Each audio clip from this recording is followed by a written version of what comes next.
Hello friends, വേറൊരു വീഡിയോയിലേക്ക് എല്ലാവർക്കും സ്വാഗതം. ഇന്ന് ഞാനിവിടെ ചെയ്യുന്നത് റോയൽ എൻഫീൽഡ് ഹണ്ടർ 350 വണ്ടിയുടെ ചെയിൻ ടൈറ്റ് ചെയ്യുന്നതാണ്. ചെയിൻ എങ്ങനെ ടൈറ്റ് ചെയ്യും എന്ന് നോക്കാം. അപ്പോൾ അതിന് ആവശ്യമായി വരുന്ന ടൂൾസ്, അതിൻ്റെ ആക്സിൽ ലൂസ് ചെയ്യാൻ വേണ്ടി 24-ൻ്റെ റിങ്സ്, അതുപോലെ തന്നെ 6 mm ഒരു അലങ്കി. ഓക്കെ, അപ്പോൾ നമുക്ക് എങ്ങനെ ടൈറ്റ് ചെയ്ത് നോക്കാം. വരും 24 റിങ്സ് വെച്ച് ഈ ആക്സിൽ ലൂസ് ചെയ്യുന്നു. അപ്പോൾ ലൂസ് ചെയ്യുന്ന സമയം ഈ ആക്സിൽ കറങ്ങുകയാണെങ്കിൽ നമ്മൾ ഈ അലങ്കി വെച്ച് തന്നെ ഇപ്പുറത്ത് നമുക്ക് സ്റ്റോപ്പ് ചെയ്യാം. ആക്സിൽ ഇതാണ് ആക്സിൽ, ഇതിൻ്റെ മറുതലയാണ് നമ്മൾ ലൂസ് ചെയ്യുന്നത്. അപ്പോൾ കറങ്ങുകയാണെങ്കിൽ ഇത് ഇങ്ങനെ പിടിച്ച് ഇങ്ങനെ സ്റ്റോപ്പ് ചെയ്തുകൊണ്ട് നമുക്ക് ഇപ്പുറത്ത് ലൂസ് ചെയ്യാം. ഓക്കെ, ഒന്ന് ബലപ്പിച്ച് താഴോട്ട് ഒന്ന് പിടിക്കണം. ഇങ്ങനെ ഇങ്ങനെ ഒന്ന് ഹോൾഡ് ചെയ്തിട്ട് കൈത ഇങ്ങനെ വെച്ച്, കണ്ടില്ലേ, മതി. തീരെ ലൂസാക്കി എടുക്കണ്ട, ഒരു 1.5-2 പിരി മതി. എന്നിട്ട് അലങ്കി വെച്ച് ഇപ്പുറത്ത് ഈ ലൂസ് നമുക്ക് മാറണം. അപ്പോൾ ഇതിന് കയറ്റിറക്കം ഉണ്ടോ എന്ന് നോക്കണം. ഇങ്ങനെ കറക്കി വിടുമ്പോൾ ചില ഭാഗത്ത് വന്നിട്ട് നല്ല ലൂസും ചില ഭാഗത്ത് വന്നിട്ട് ടൈറ്റുമാണ്. അപ്പോൾ നമുക്ക് ഇവിടെയാണ് അതിൻ്റെ അഡ്ജസ്റ്റിങ് വരുന്നത്. ഇതാണ്ടില്ലേ, ഇതിനെ ഇങ്ങനെ ഹോൾഡ് ചെയ്തിട്ട് മേളിലോട്ടാക്കണം. ഇതാണ്ട, ഇവിടെ നമുക്ക് കണക്കിന് ഇവിടെ ടൈറ്റ് ചെയ്ത് കൊണ്ടുവരണം. ആദ്യം എന്താ കണ്ടില്ലേ, കയറി വരുന്നുണ്ടോ? എന്നിട്ട് ഒന്ന് കറക്കി വിട്ടു പോകണം. അതുകൊണ്ട് ടൈറ്റ് ചെയ്യണ്ടോ. അപ്പോൾ ഇതേ കണക്ക് തന്നെ അപ്പുറത്തെ സൈഡ് നമുക്ക് ഒന്ന് ടൈറ്റ് ചെയ്ത് നോക്കാം.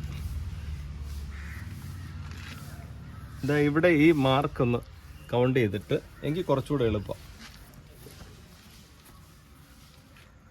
ഇതാ കണ്ടില്ലേ, ഈ മാർക്കൊന്ന് കൗണ്ട് ചെയ്യണം.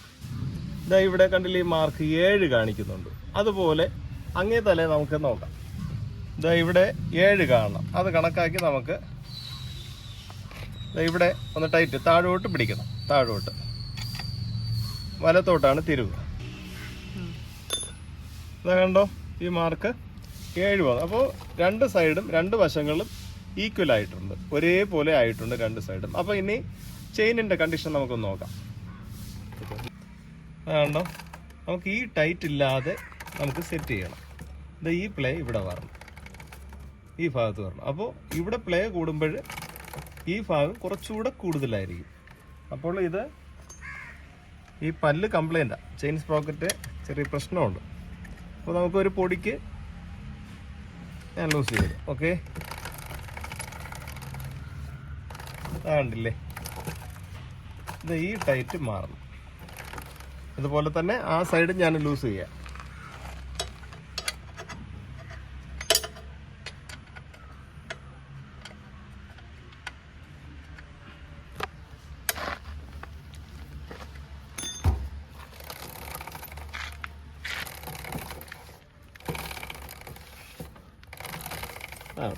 ഈ ഒരു കണക്കിൽ ടൈറ്റ് ചെയ്തിട്ട് ലൂബ് ചെയ്താൽ മതിയാവും.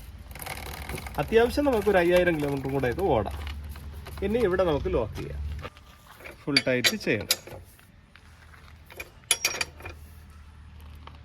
ഫുൾ ടൈറ്റ് കഴിഞ്ഞിട്ട് ഈ അലങ്കി ഇതാ കണ്ടില്ലേ, ഇത്രയും പ്ലേ കിടക്കുക. അപ്പോൾ അതിനെ ലോക്ക് ചെയ്യണം, അല്ലെങ്കിൽ അത് ഇളകി പോകാൻ ചാൻസ് ഉണ്ട്. ഓക്കെ, കണ്ടില്ലേ, അപ്പോൾ ആ വലിയ ലൂസ് അങ്ങ് മാറിയിട്ടുണ്ട്, എങ്കിലും ചെറിയൊരു ഉടക്കിപ്പിടിയുണ്ട്. അപ്പോൾ അത് ലൂബ് ചെയ്യുമ്പോൾ കുറയും, എങ്കിലും പൂർണ്ണമായിട്ട് കുറയത്തില്ല. പൂർണ്ണമായിട്ട് മാറണമെങ്കിൽ, ആ ശബ്ദം മാറണമെങ്കിൽ, ആ വലിച്ചിൽ മാറണമെങ്കിൽ ചെയിനും അതിൻ്റെ സ്പ്രോക്കറ്റും മാറിയേ പറ്റും. ഓക്കെ, അപ്പോൾ ചെയിൻ ടൈറ്റ് ചെയ്തത് ഇഷ്ടപ്പെട്ടു, അല്ലെങ്കിൽ നിങ്ങൾക്ക് മനസ്സിലായെന്ന് ഞാൻ വിശ്വസിക്കുന്നു. അപ്പോൾ ഈ വീഡിയോ ഇഷ്ടപ്പെട്ടിട്ടുണ്ടെങ്കിൽ നിങ്ങൾ ഷെയർ ചെയ്യണം, ലൈക്ക് ചെയ്യണം, സബ്സ്ക്രൈബ് ചെയ്യണം. മാത്രമല്ല എല്ലാ സപ്പോർട്ടും പ്രതീക്ഷിച്ചുകൊണ്ട് വേറൊരു നല്ല വീഡിയോയിൽ കാണുന്നവരെ എല്ലാവർക്കും നന്ദി, നമസ്കാരം.